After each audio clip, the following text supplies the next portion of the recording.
MP board कक्षा 12वीं वाले सभी विद्यार्थियों के लिए यहाँ पर द्वितीय परीक्षा का जो पेपर है 8 मई का, वो पूरा का पूरा पेपर लेकर आ चुका हूँ प्यारे विद्यार्थियों। कल यानी कि कल 8 मई है और आज मैं आपके लिए लाइव क्लास लेकर आ रहा हूँ। और प्यारे विद्यार्थियों, यहाँ पर मैं 4 से 5 सेट पेपर ऐसे बताऊँगा जो कि आपकी परीक्षा में प्यारे विद्यार्थियों 100% अगर आपने इन 5 सेट पेपर को देख लिया तो 100% मेरा वादा है कि पेपर आपका यहाँ से बाहर नहीं जाएगा।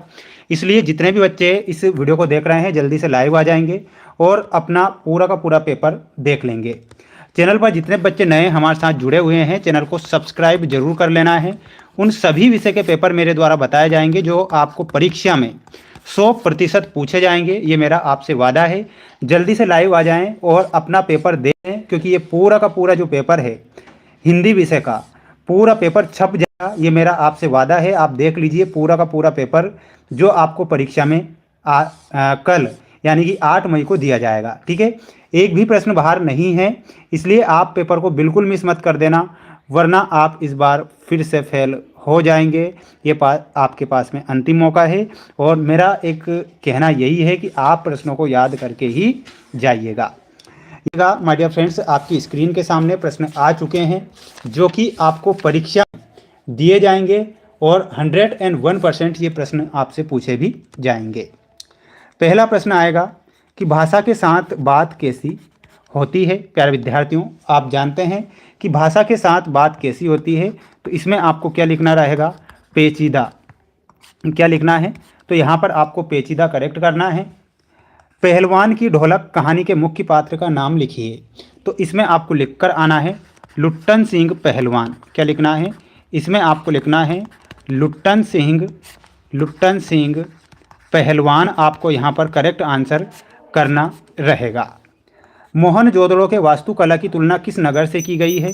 प्यारे विद्यार्थियों, इसमें आपको ध्यान रखना है चंडीगढ़ नगर से। क्या लिखना है, तो यहाँ पर आपको लिखना है चंडीगढ़ नगर।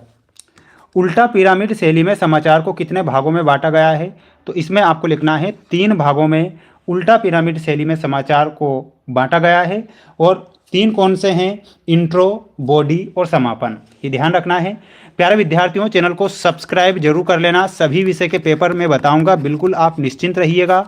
अगर पास होना है तो प्यारे विद्यार्थियों पढ़ना तो पड़ेगा आपको किसी भी कंडीशन में। ठीक है, ये आपकी जिम्मेदारी है और मेरी जो जिम्मेदारी आज मैं निभा रहा हूँ वो बखूबी दिल से आपके लिए मेहनत कर रहा हूँ। शब्दों के सार्थक समूह को क्या कहते हैं, तो शब्दों का जो सार्थक समूह होता है उसे वाक्य बोला जाता है। तो यहाँ पर आप करेक्ट उत्तर के रूप में क्या लिखेंगे, शब्दों के सार्थक समूह को वाक्य कहते हैं। ये क्या हो जाएगा, आपका सही उत्तर हो जाएगा। कान का कच्चा होना मुहावरे का अर्थ क्या होता है, तो कान का कच्चा होना मुहावरे का अर्थ आपको कमेंट बॉक्स में बताना है। देखते हैं वो बच्चा कौन है जो इसका अर्थ बताएगा, कान का कच्चा होना मुहावरे का। ठीक है, व्यंग्यार्थ को प्रकट करने वाली जो शब्द शक्ति होती है वो क्या कहलाती है, तो उसे हम कहेंगे व्यंजना शब्द शक्ति। क्या बोला जाएगा, तो उसे बोला जाएगा व्यंजना शब्द शक्ति बोला जाएगा, व्यंजना शब्द शक्ति। तो ये आपके कौन से क्वेश्चन हो गए हैं, एक वाक्य वाले क्वेश्चन हो चुके हैं जो आपको परीक्षा में दिए जाएंगे। और प्यारे विद्यार्थियों, मैं आपसे कह रहा हूँ कि पेपर परीक्षा में आएगा, इसलिए आप पढ़ लीजिए। ठीक है, पढ़ना तो आपको पड़ेगा। अगला देखिएगा, स्क्रीनशॉट ले लो, याद कर लो, क्योंकि कल पेपर है। और आकाश में कौन उड़ रहे हैं। प्यारे विद्यार्थियों, आप जानते हैं कि आकाश में कौन उड़ रहे हैं, इसमें आपको ध्यान रखना है आकाश में उड़ रहे हैं बगुले। कौन उड़ रहे हैं, तो यहाँ पर आपको बगुले करेक्ट उत्तर के रूप में ध्यान रखना है, जो कि सही और सटीक आंसर होगा बगुले। भक्तिन कहाँ की रहने वाली थी, प्रश्न आएगा परीक्षा में। जो भक्तिन थी वो झूंसी की रहने वाली थी, तो यहाँ पर आपको लिखना रहेगा भक्तिन झूंसी की रहने वाली थी। ये आपका क्या हो जाएगा, सत्य हो जाएगा। ठीक है, तो ये आप करेक्ट उत्तर के रूप में करेंगे। प्यारे विद्यार्थियों, चैनल पर नए हैं चैनल को सब्सक्राइब कर लेना है ना। अगला प्रश्न देख लो, ये रहा आपका अगला प्रश्न जो आपको परीक्षा में दिया जाएगा। जूझ उपन्यास मूलतः किस भाषा में लिखा गया है। प्यारे विद्यार्थियों, जूझ उपन्यास मूलतः मराठी भाषा में ये लिखा गया है, तो यहाँ पर आपको क्या लिखना रहेगा, मराठी भाषा। ठीक है, तो मराठी भाषा करेक्ट करेंगे। निम्न में से किसका संबंध कविता से नहीं है? तो प्यारे विद्यार्थियों, वाद्य यंत्र का जो संबंध होता है वो कविता से नहीं होता है। तो इसमें आपको क्या लिखना है? वाद्य यंत्र लिखना है, जो कि आपका सही आंसर हो जाएगा। इसके बाद हम बढ़ेंगे अगले प्रश्न की ओर। देख लीजिए, यह रहा आपका अगला प्रश्न। उर्दू और फारसी की छंद शैली क्या कहलाती है? प्रश्न आएगा कि उर्दू और फारसी की जो छंद शैली होती है उसे हम क्या कहते हैं? तो उसे बोला जाता है रुबाई। क्या बोला जाता है? रुबाई बोला जाता है। तो इसमें आपको रुबाई करेक्ट आंसर के रूप में कर देना है। सभी बच्चों को वीडियो को लाइक कर चैनल को सब्सक्राइब जरूर करना है। अर्थ के आधार पर वाक्य के प्रकार होते हैं। तो अर्थ के आधार पर वाक्य के 8 प्रकार होते हैं। तो यहाँ पर आपको क्या लिखना है? अर्थ के आधार पर वाक्य के 8 प्रकार। अगला क्वेश्चन आएगा, ये रिक्त स्थान आएंगे परीक्षा में, आप देख पा रहे होंगे स्क्रीन के सामने सभी प्यारे भैया बहन। आप पढ़ेंगे तो ही आप पास हो पाएंगे। प्यारे बच्चों, मेरा यही कहना है कि आप गलतियां ना करें। आप हिंदी विषय में भी फेल हुए हैं तो आप कंपलसरी पढ़ाई पर ही ध्यान दीजिएगा। आत्म परिचय से लिया गया है। तो आत्म परिचय किससे लिया गया है? तो यहाँ पर आपको लिख कर आना है, निशा निमंत्रण से आत्म परिचय लिया गया है।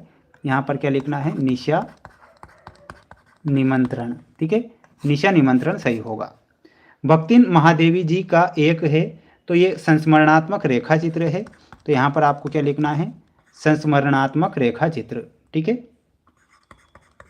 ये आपको लिखना है संस्मरणात्मक रेखा चित्र, ये आप लिखेंगे। अतीत में दबे पांव का शाब्दिक अर्थ क्या होता है? तो इसका शाब्दिक अर्थ होता है प्राचीन काल के अवशेष। क्या लिखना है? प्राचीन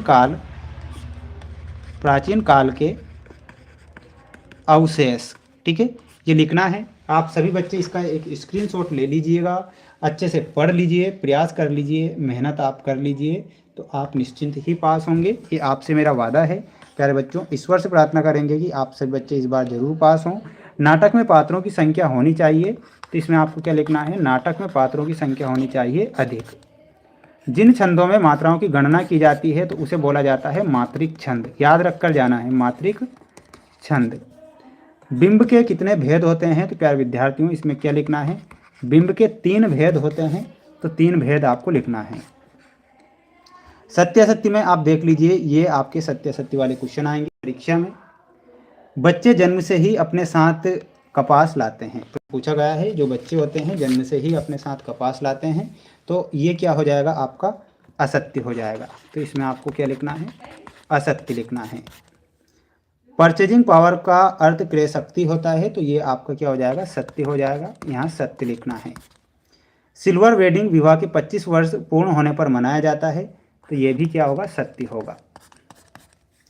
कहानी का केंद्रीय बिंदु कथानक होता है। तो प्यारे विद्यार्थियों, यहाँ पर आपको क्या लिखना है? 4th में भी सत्य हो जाएगा। यहाँ पर जो भी आपका नाम है राजवीर, इंग्लिश में बताओ। तो बेटा हिंदी का पेपर है तो हिंदी में ही बताऊंगा, इंग्लिश में कैसे बताऊं माय डियर। अंग्रेजी शिक्षा का विरोध भारतेंदु युग की विशेषता नहीं है। ये आपको क्या लिखना है? गलत लिखना है, असत्य। बेटा जो भी आपका नाम है ना, ये रियल पेपर नहीं है बेटा। मैं यहाँ पर आपको 4 से 5 सेट पेपर बता रहा हूँ। अगर आपने पढ़ लिए ना तो 5 सेट पेपर की मैं गारंटी लेता हूँ। ऑब्जेक्टिव टाइप जो प्रश्न आएंगे ना आपके, कल एक भी प्रश्न बाहर नहीं जाएगा, ये मेरा वादा है आपसे। ठीक है, क्रिया की विशेषता बताने वाले शब्दों को क्रिया विशेषण कहते हैं। तो ये क्या हो जाएगा? ये सत्य हो जाएगा। तो यहाँ पर आपके सत्य सत्य वाले प्रश्न कंप्लीट हो चुके हैं। आप सभी बच्चे इसका एक स्क्रीनशॉट ले लीजिएगा। चैनल पर जितने बच्चे नए जुड़े हैं, चैनल को सब्सक्राइब जरूर करना है। आप सभी बच्चों के लिए उन सभी विषय के पेपर में लेकर आऊँगा, और जिनकी लाइव क्लासें रहेगी आपके लिए, तो लाइव में जुड़ जाना है ना। गीत, तो गीत में आपको मिलाना रहेगा प्यारे विद्यार्थियों, और वो क्या हो जाएगा? आपका गीत में आपका हो जाएगा शेर। ठीक है, तो इसमें आपको मिलाना रहेगा शेर से। अवधूत में आपको मिलाना रहेगा शीर्ष के फूल। मोहनजोदड़ो में जो कुएं की बात हुई थी, 700 कुएं की बात हुई थी, तो इसमें आपको 700 कुएं से मिलाना है। नाटक का प्राण तत्व क्या होता है? तो नाटक का प्राण तत्व होता है संवाद। ठीक है, कवित्त छंद में 31 वर्ण होते हैं, ये आप याद रख कर जाइएगा। जलद का जो अर्थ होता है, जलद का अर्थ क्या होता है? बादल होता है। तो इसमें आपको बादल बताना है। छायावाद के प्रवर्तक कवि कौन है? तो इसमें आपको जयशंकर प्रसाद से मिलाना है। तो ये यहाँ पर आपकी जोड़ी कंप्लीट हो चुकी है। एक बार सभी प्यारे विद्यार्थी जो बच्चे हमारे साथ में जुड़े हैं, सभी प्यारे भैया बहन एक बार वीडियो को लाइक जरूर कर दें। 10 बच्चे जुड़े हैं तो 10 ही बच्चे लाइक जरूर कर दीजिएगा ना। आपके लिए बिल्कुल प्रयास और मेहनत मैं कर रहा हूँ और अगले पेपर में भी आपके लिए प्रयास और मेहनत करूँगा। आपकी एक छोटी सी रिस्पॉन्सिबिलिटी है जिसे आपको पूरी करना है। देखते हैं सभी बच्चे लाइक कर दें एक बार, है ना। बिल्कुल सभी बच्चे वीडियो को लाइक जरूर कर दें। थैंक यू सो मच जिन बच्चों ने वीडियो को लाइक किया है और जो बच्चे पढ़ रहे हैं तो उनके लिए ही मैं यहाँ पर क्लास ले रहा हूँ। प्यारे विद्यार्थियों, मैं आपको बता देता हूँ कि ये हमारा फर्स्ट जो सेट पेपर था वो कंप्लीट हो चुका है, ठीक है। यानी कि ऑब्जेक्टिव टाइप क्वेश्चन का फर्स्ट सेट पेपर अब कंप्लीट हुआ। इसके बाद देखिएगा आपका दूसरा जो सेट पेपर है उसकी ओर अब हम बढ़ जाएंगे ताकि आपकी हेल्प हो सके। कल पेपर भी है आपका, समय भी कम है, इसलिए बिना समय गंवाए हम पढ़ लें, है ना। स्लेट पर क्या करने की बात कही गई है, तो जल्दी से आंसर बताना है। कमेंट बॉक्स में आपको देखते हैं किसका आंसर आएगा, है ना। आंसर बताना है आपको जल्दी से कमेंट बॉक्स में, ठीक है।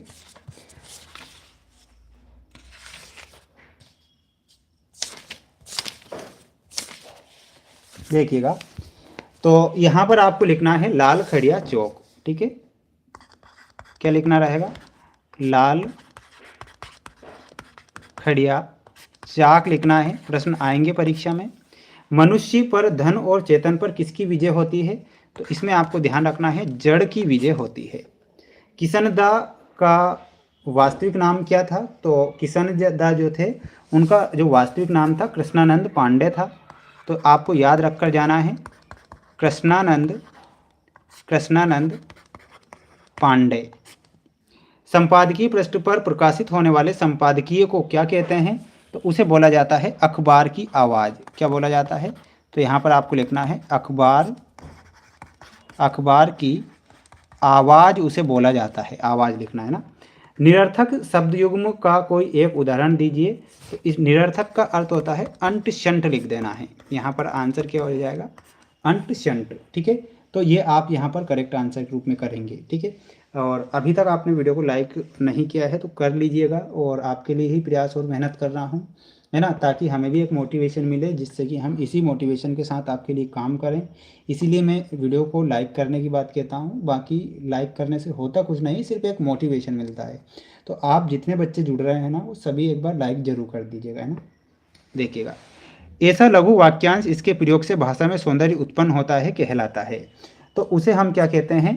तो मुहावरा उसे बोला जाता है। तो यहाँ पर आपको क्या लिखना है? मुहावरा। किस कवि की पहचान एक बिंबधर्मी कवि के रूप में होती है? तो इसमें आपको लिखना है शमशेर बहादुर सिंह। प्रश्न आएगा तो यहाँ पर आपको क्या लिखना है? शमशेर बहादुर सिंह, ठीक है। ये आप यहाँ पर लिखेंगे, स्क्रीनशॉट ले लें सभी बच्चे। और मैं आपसे जो कह रहा हूँ प्यारे बच्चों, पेपर परीक्षा में ज़रूर आएगा और आपके लिए ही प्रयास मेहनत कर रहे हैं, तो आप पढ़ लीजिएगा, है ना। और नहीं पढ़ेंगे तो आप फेल तो वैसे भी होंगे ही, है ना।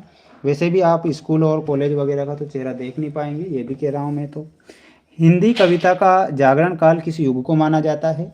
तो इसमें आपको ध्यान रखना है भारतेंदु युग को, ठीक है। तो भारतेंदु युग को हिंदी कविता का जागरण काल माना गया है। तो इसमें आपको भारतेंदु युग लिखना है। उषा का अर्थ क्या होता है? तो उषा का अर्थ होता है भोर। क्या होता है? भोर जो होता है उषा का अर्थ होता है। इसमें आपको भोर लिखना है। अगला देख लो, किशोर को टोली पानी दे मैया कहकर किस सेना के आने की सूचना दी गई है? तो इंद्र सेना के आने की बात कही गई है। यानी कि यहाँ पर अभी तक आपको किसी प्रकार से सपोर्ट नहीं मिल पा रहा है और आप शायद पढ़ना भी नहीं चाहते हैं। तो बिल्कुल इस क्लास को देखिएगा। मैंने तो ये सोचा था आपके लिए कि मैं आपको ये 4 सेट पेपर बता दूं जिससे कि आप पास हो सकें, है ना। लेकिन आपका भी सपोर्ट नहीं है तो इस क्लास को हम यहीं पर ऑफ करेंगे। देख लीजिए, 4 सेट पेपर बनाए थे मैंने ताकि बच्चे पास हो सके। देख लीजिए, पूरे के पूरे थे। लेकिन शायद आप स्वयं नहीं पढ़ना चाहते हैं तो बिल्कुल इस क्लास को हम यही ऑफ करते हैं और बिल्कुल आप खुद से पढ़